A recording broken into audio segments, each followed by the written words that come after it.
Et nous sommes de retour au plateau pour la suite de cette émission. Nous abordons notre deuxième sujet. Nous parlons du Niger, le Premier ministre en tournée pour de nouvelles alliances. Il faut dire que depuis mardi 16 janvier, le Premier ministre nigérien, Lamine Maman Zein, est en tournée dans plusieurs pays, une tournée qui lui permet au Niger de renforcer ses relations avec ces pays, de tisser de nouvelles alliances. Il s'agissait de la Russie, nouveau partenaire du Niger, de la Turquie, et puis aussi de l'Iran, surtout ce jeudi. On s'était d'abord rendu en Russie pour renforcer les liens de partenariat et conclure des accords qui avaient déjà commencé avec la prise du pouvoir par les militaires, la formation surtout des militaires nigériens par la Russie. Entre-temps, c'était la Turquie et aussi l'Iran. Le Niger fait bien son choix ou choisit au volet, en tout cas ses partenaires avec qui il veut développer ces nouvelles relations. Je commence par vous, Louis Kamako, tournée du Premier ministre nigérien, vos analyses. Je pense que à vue d'œil, on peut penser que c'est l'armement que le Niger compte renforcer. Parce que quand vous parlez de la formation des militaires, quand vous parlez de la tournée en Iran, bon, beaucoup de gens vont se demander est-ce que c'est pour aller justement signer des conventions pour bénéficier peut-être de l'armée nucléaire. Je pense que cette question-là, beaucoup de gens vont se le poser. Mais derrière, je pense qu'il y a quelque chose qui se cache. Ce qui se cache, c'est qu'aujourd'hui, économiquement, le Niger n'est pas au point après le coup d'État. Parce que depuis les avènements du coup d'État, depuis que les sanctions, le général Tiani a pris au pouvoir, la vie devient de plus en plus dure au Niger. Donc le pays fait face à la suspension de plusieurs à la suspension des financements internationaux.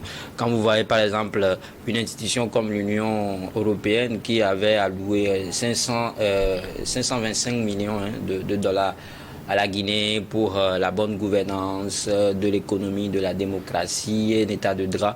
Mais tout ce financement-là, ou bien tout ce financement a été suspendu à un moment donné, juste après le coup d'État. Et donc aujourd'hui, vous voyez que le budget global même de l'appui en fait au développement du Niger se retrouve désormais à 552 millions de dollars contre 1,116 milliards de dollars avant le coup d'État. Donc, vous voyez tout ça. Et donc, quand vous poussez également loin, vous allez remarquer qu'en matière de financement de projets, seuls 82 millions de dollars ont été versés en 2023 contre des flux importants attendus de 625 millions de dollars. Donc, c'est beaucoup de choses à faire. Donc, l'économie, elle est complètement à terre. Et il faut forcément sortir de sa zone de confort pour aller tisser de nouvelles relations. Donc la Russie, on peut le comprendre. C'est vrai qu'on affiche, comme je le disais tout à l'heure, ce côté armement. Mais derrière, je pense qu'on part pour donner une autre santé, donner une autre santé à l'économie nigériane. Parce que le Premier ministre, même, vous le savez, vous avez vu son pédigré, vous avez lu son CV, c'est un économique, il connaît en matière de gestion financière. Donc aujourd'hui, ça se trouve que le Niger ne peut pas évoluer dans une telle situation pareille parce que à côté, vous voyez également qu'il y a des projets de développement qui sont menacés de suspension. Le Nigeria qui annonce la suspension de la fourniture d'électricité du Niger, qui constitue 70% de sa consommation. Donc c'est des choses en réalité qui n'avantagent pas le Niger et qui font à un moment donné, au-delà de son accord avec le Burkina Faso et le Mali, il faut aller au-delà de cela. Il faut aller pêcher les gros poissons. Et je pense que c'est ce qu'ils sont en train de faire avec la Russie, l'Iran, la Turquie, comme tu l'as dit.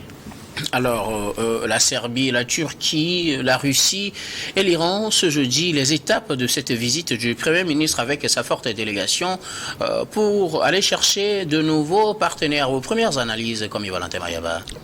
Oui, c'est ce qui se lit. C'est-à-dire qu'aujourd'hui, après que le coup d'État est accepté, et bon, enfin, même si ça n'a pas été consommé comme cela se doit, mais aujourd'hui, quand même, il y a les vannes. Oui, les vannes s'ouvrent un peu. La CEDEAO aussi devient souple dans ses prises de position à l'encontre du Niger. Et puis, même les pays qui étaient restés très intransigeants par rapport à ce coup d'État deviennent un peu tendres. Et puis, bon, voilà, les choses commencent à bouger. Les gens qui disaient à l'époque, non, il y aura une intervention militaire, bon, on n'en parle plus. Ça veut dire que les gens reconnaissent officiellement, du moins, les gens ont reconnu quand même ce coup d'État-là et c'est aujourd'hui que savent aujourd'hui que le pouvoir de Tiani, c'est lui qui est un pouvoir qui est représentatif, enfin qui est légal, enfin, même s'il n'est pas légal, c'est lui qui est sur le terrain. Comme vous l'avez dit, qui est représentatif du voilà, Niger.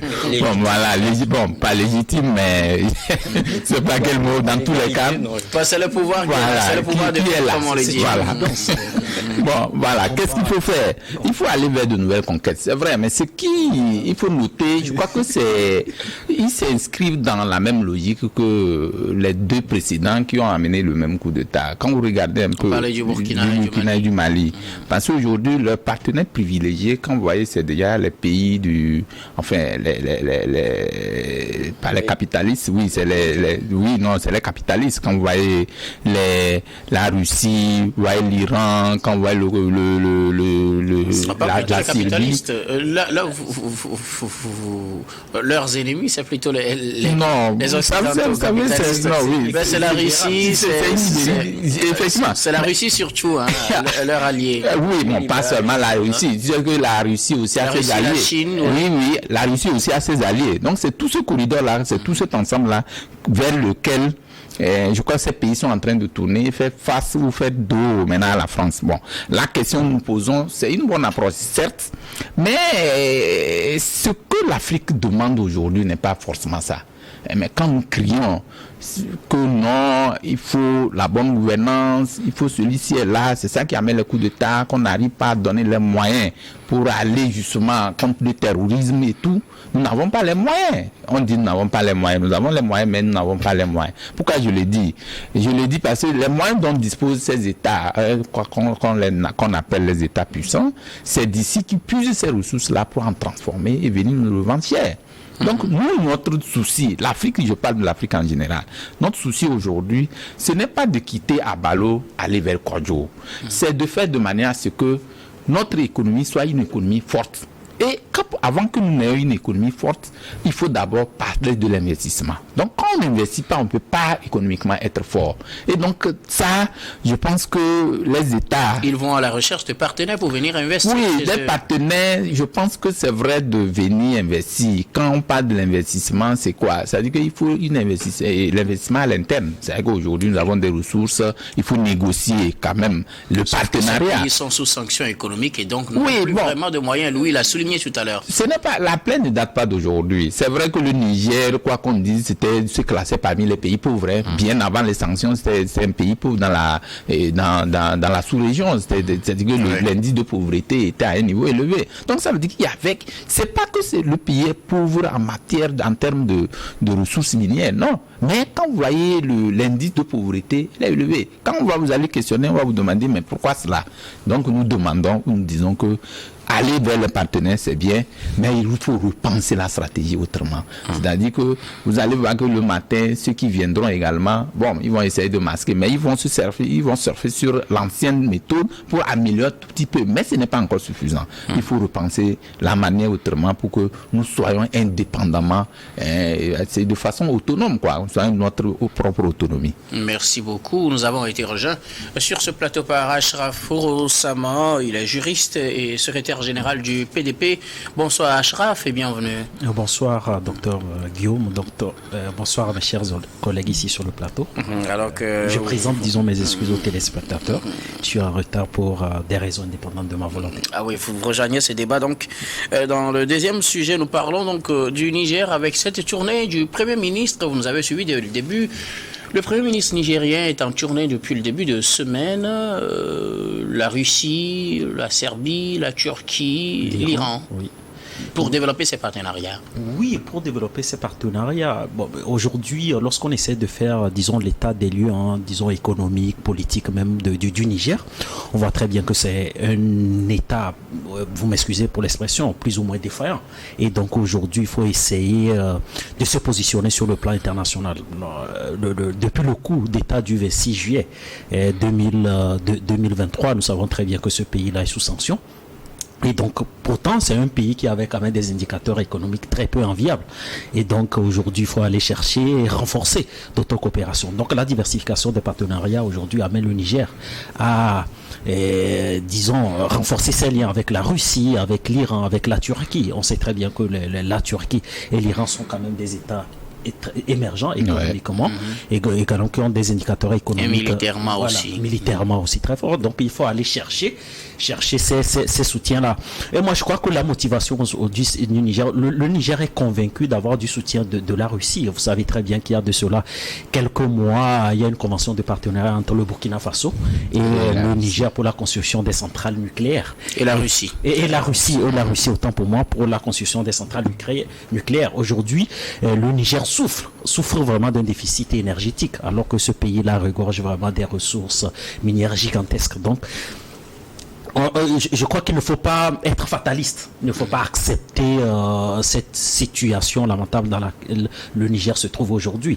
Et donc, s'ils peuvent aller trouver des partenariats, mais sur des bases égalitaires, pour venir développer le pays. Et donc, dans le domaine de la santé, dans le domaine agroalimentaire, parce que c'est un peu ça, le Niger également souffre également de cette pathologie-là, si je peux m'exprimer ainsi, c'est-à-dire que l'autosuffisance alimentaire. Et donc, il faut nourrir le peuple, comme on le dit. Pour nourrir le peuple, il faut produire.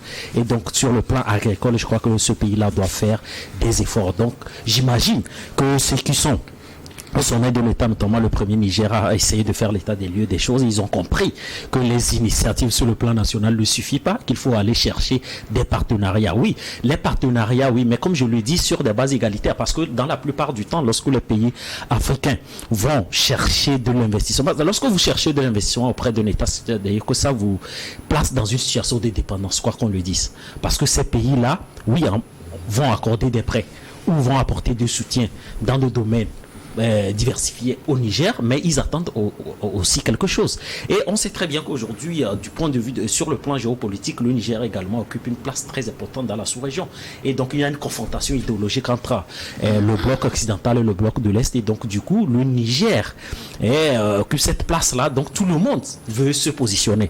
Et donc, on voit très bien que tous les États qui forment aujourd'hui l'AES ont des liens très ont noué des coopérations très étroites avec la Russie, le Mali et le Burkina Faso. Aujourd'hui, le Niger également essaie de renforcer, même si on sait très bien que depuis le 26 juillet jusqu'à aujourd'hui, il y a eu quand même des accords plus ou moins tacites entre la Russie et le Niger. Donc, nous verrons dans les prochains jours, parce que c'est toujours bien de voyager, d'aller nouer. Nous allons voir concrètement qu'est-ce que le Premier ministre Lamine Zeine va ramener concrètement au Niger. Et dans les prochains jours, on pourra évaluer l'impact de ces conventions de partenariat-là qui sont signées éventuellement dans les prochains jours. Alors, il faut dire que cette visite du Premier ministre et de sa délégation est suivie de très près par les États-Unis qui ont délégué d'ailleurs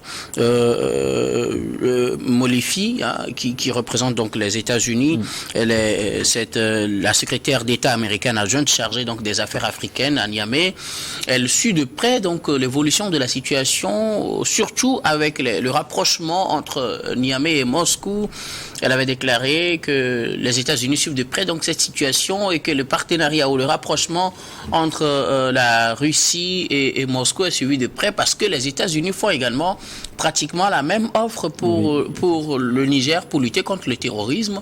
Elle en veut pour preuve les succès qu'ont eu les États-Unis dans l'appui des pays au plan économique et au plan militaire. Et donc, les États-Unis n'ont aucun problème à ce que le Niger développe ses partenariats. Si je reprends ces idées, les États-Unis n'ont aucun problème avec avec ça, mais on suit de très près le rapprochement, surtout avec la Russie, surtout que quand on parle de Russie, on sous-entend au plan militaire Wagner, qui est l'ennemi juré des Américains dans la lutte contre le terrorisme. Je commence par vous, comme Yvan Mayaba. Les États-Unis n'ont rien à voir, n'ont aucun problème avec le développement des partenariats, mais si c'est avec la Russie et Wagner, faites attention. Non, les États-Unis aujourd'hui, quand vous regardez un peu le fil de leur position, vous allez vous rendre compte que c'est vrai, ça sous-entend, ils n'ont rien avec la panoplie de partenariats que peut-être ces États chercheraient à nouer. Mais aujourd'hui, attention, parce que surtout sur le plan militaire, la Russie et les États-Unis, vous savez ce que c'est que la force Wagner, entre-temps, qui a connu un véritable souci avec l'Amérique. Aujourd'hui, quand même, les gens pensent que la Russie, sur le plan militaire, doit prendre toute la vanne de ces pays, des pays du Sahel, notamment le Niger, le Mali et le Burkina. Ça sous-entend autrement que les États-Unis reconnaissent de façon béante les efforts pour la puissance même de la Russie. Et donc, là, sur ce plan, elle est un peu restée, les États-Unis restent un peu sceptiques parce que si aujourd'hui la Russie prend toutes les rênes ou toute la vallée du Sahel et pour en faire peut-être ses bases légales, ça va poser un véritable problème parce que entre les États-Unis, la Russie et la France aujourd'hui, vous savez que il y a un problème qui existe véritablement que les gens n'arrivent pas à développer. C'est vrai, la France est en train de perdre au Sahel. Mais aussi, les États-Unis disent que c'est un allié la France aussi, c'est un allié des États-Unis. Donc aujourd'hui, la Russie aussi a tenu une déclaration avec Poutine qui disait récemment que lui, il n'a pas besoin, la Russie, elle n'a pas besoin de faire la guerre à la France. Il suffit que la France perde ce territoire pour dire qu'il a gagné la guerre. Donc, nous sommes en train d'aller vers cette émergence-là parce que les États-Unis restent là où elle est. Mais la Russie est en train de progresser, prendre tout le nord du Sahel. Et même ça ne va pas s'arrêter là. Vous allez voir que depuis que vous avez cette guerre a commencé avec la France et tout, est-ce que vous avez vu la réaction même de la Russie pour dire tel? Non. La Russie sa position a été toujours affichée clairement pour dire non, que les sanctions, on n'est pas contre les sanctions. Même la CEDEAO qui avait donné des sanctions, la Russie a dit mais si c'est ça, nous sommes prêts à vous appuyer. Donc c'est pour dire que quelque part la guerre d'intérêt aussi joue beaucoup dans ces États-là. Mais ce que nous disons, c'est que aujourd'hui, cette nouvelle conquête-là que le Niger est en train de chercher, c'est une bonne conquête. Mais nous voulons que, même si ça doit s'établir, les rapports, c'est-à-dire que les accords de principe doivent être clairs. Comment est-ce que vous allez venir investir? Est-ce que c'est la monotonie? Est-ce que c'est les mêmes choses qui vont produire? Puisque si c'est les mêmes choses avec la France, on ne saura pas ce qui a été les principes. C'est-à-dire que le contenu des accords doivent être connu de tout le monde. Je pense que les États-Unis doivent véritablement rester comme quelqu'un qui suit le match, même en même temps s'intéresser par un joueur. Et donc, c'est la prudence, ça. C'est comme on voit le match qui se joue. Voilà les ténors ou peut-être le maestro qui est là-bas, on le regarde, il tente de marquer, les gens le regardent, à un moment donné, il recule. Les gens vont mordre les doigts, mais aïe, si c'est lui-là qui allait gagner, ça allait intéresser. Donc, voilà le scénario qui est en train de se poser. Mais les États-Unis doivent prendre un peu de recul par rapport au financement ou par rapport à l'approche au niveau de l'armement, au niveau du Niger. Donc, véritablement que ces accords-là soient des accords basé sur les principes égalitaires. C'est ce qui est important. Il faut qu'aujourd'hui, les gens qui viennent, qu'est-ce que je donne, qu'est-ce que je prends, qu'est-ce qui me revient, ainsi de suite. Parce qu'aucun pays ne peut vivre en autarcie, quoi qu'on dise. Merci beaucoup. Non, mais je pense que sur la question, ça peut être une explication. Aujourd'hui, c'est vrai que c'est le Niger qui... Les États-Unis sont méfiants. Oui, est-ce que ils sont méfiants. Oui, est-ce qu'ils ont le droit d'être méfiants? Non, je ne pense pas. C'est pour ça que je dis qu'aujourd'hui, c'est le Niger qui tend la main. Mais au même moment, il agit en patron. Parce que Achraf le disait tout à l'heure, le Niger c'est un État stratégique en fait en Afrique occidentale aujourd'hui. Je ne vous dirai pas que la base aérienne militaire de dernière génération des États-Unis se trouve se trouve au Niger. Donc aujourd'hui, je pense que les États-Unis n'ont pas, ou bien ne sont pas à bonne position pour justement poser des conditions sine qua non. C'est le Niger, c'est lui qui mène le jeu aujourd'hui. Donc il a tous les pouvoirs, il a le pouvoir de décider, il a le pouvoir de vouloir jouer avec qui il veut. Donc s'il y a un État qui veut justement se muer en État paternaliste, je pense qu'il va perdre la bataille. Parce que c'est justement ce qui a amené beaucoup de pays africains aujourd'hui à rompre avec la France. Quand vous voyez que c'est vrai que ce qui se faisait, ce sont des accords qui sont basés sur les accords coloniaux, et qu'il y a un rapport de dominant et de dominé. L'Afrique est toujours restée dans la posture du dominé. Et donc, un accord totalement, en fait, illégal. Parce que les choses ne se font pas comme cela se doit. Donc, ce qui fait qu'à un moment donné, même si vos ressources sont pillées, vous êtes spoliés de vos ressources, vous n'avez pas droit à la parole, et qu'un chef d'État français peut parler à un chef d'État africain comme son Benjamin.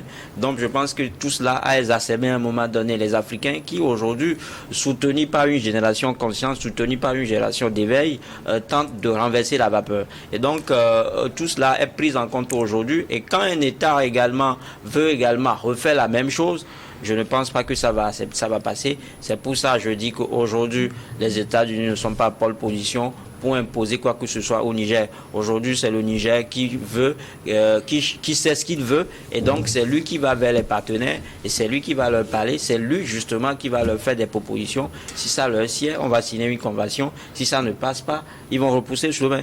Donc je pense que nous sommes arrivés dans une situation où tous les chefs d'État ont la possibilité de se parler à égal à égal. Alors, il faut dire que est-ce que les États-Unis n'ont pas quand même de raisons de s'inquiéter? Parce qu'à voir le rapprochement qui s'élargit avec la Russie, est-ce qu'il n'y a pas de quoi inquiéter les États-Unis? Non, normalement, non, je ne pense pas. Parce que ça va peut-être pousser. Moi, je pense que l'opportunité là peut-être en fait de s'allier avec la Russie sur... Non, mais c'est possible. C'est-à-dire que quoi qu'on dise, aujourd'hui, on ne peut pas faire sans la Russie. On a vu... L'opportunité est offerte aux États-Unis de s'allier avec la Russie, vous dites? Pourquoi pas? Okay. C'est ce que je dis, moi.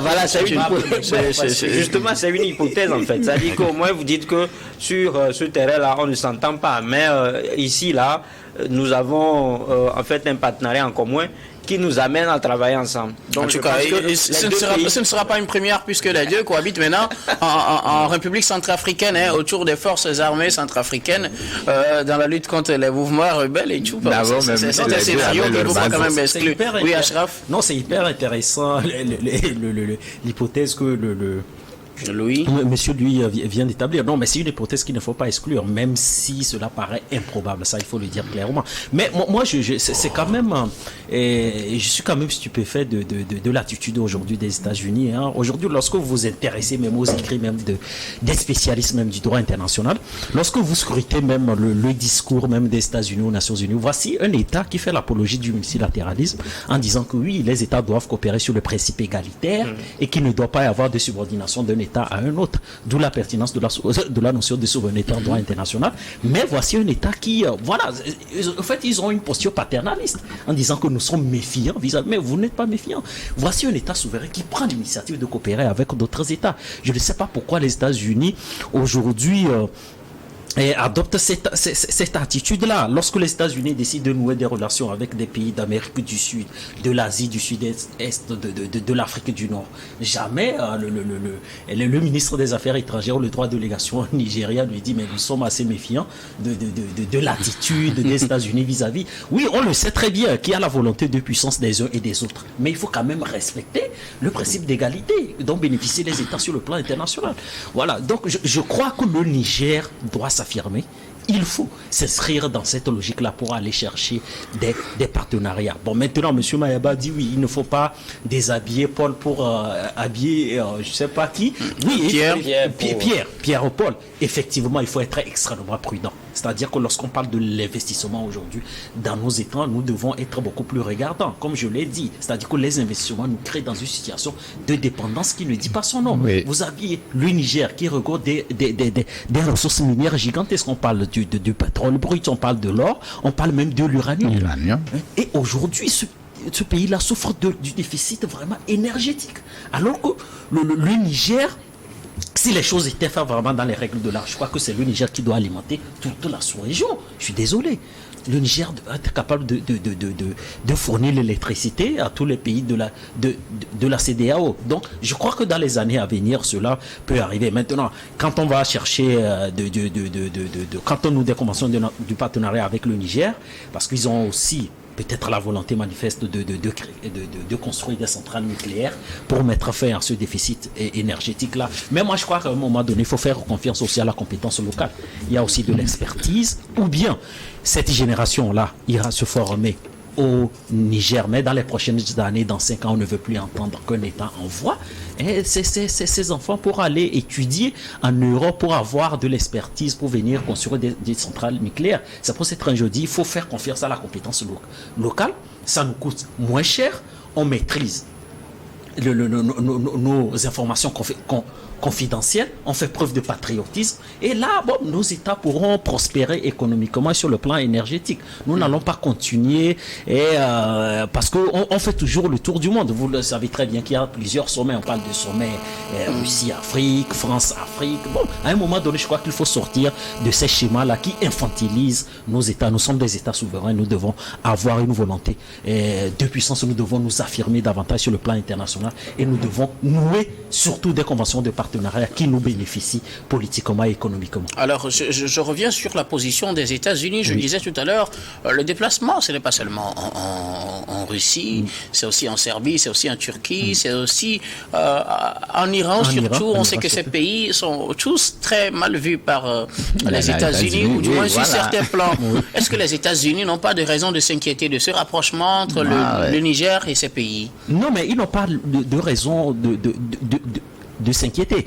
Ils doivent pouvoir avoir une attitude compréhensive vis-à-vis des initiatives du Niger, parce que le Niger est un État. Même si on comprend, on se méfie. Oui, même si on comprend, on se méfie. Mais vous savez très bien que souvent, quand les États-Unis se méfient, ils matérialisent cela concrètement. C'est-à-dire que cela peut finir, on peut me qualifier de complotiste, hein, cela peut finir par un coup d'État, par un remplacement de régime, une intrusion. Voilà quoi.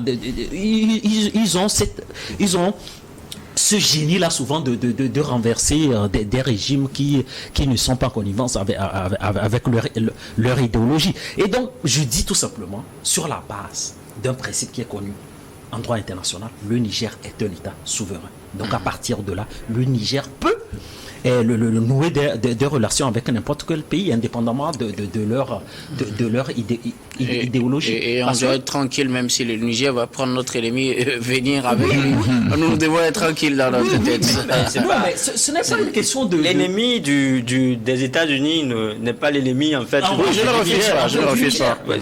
L'ennemi du Niger. Donc, ils peuvent dérouler leur feuille de route. Non, moi, je me félicite quand même d'une chose, que le Niger, au moins, on voit au moins les prémices, au moins de ce qu'ils veulent faire réellement. Maintenant, on verra si cela aura véritablement un impact sur le processus de développement de ce pays. Merci beaucoup à vous. Nous allons marquer la pause pour le journal, puis on revient juste après pour la suite de cette émission.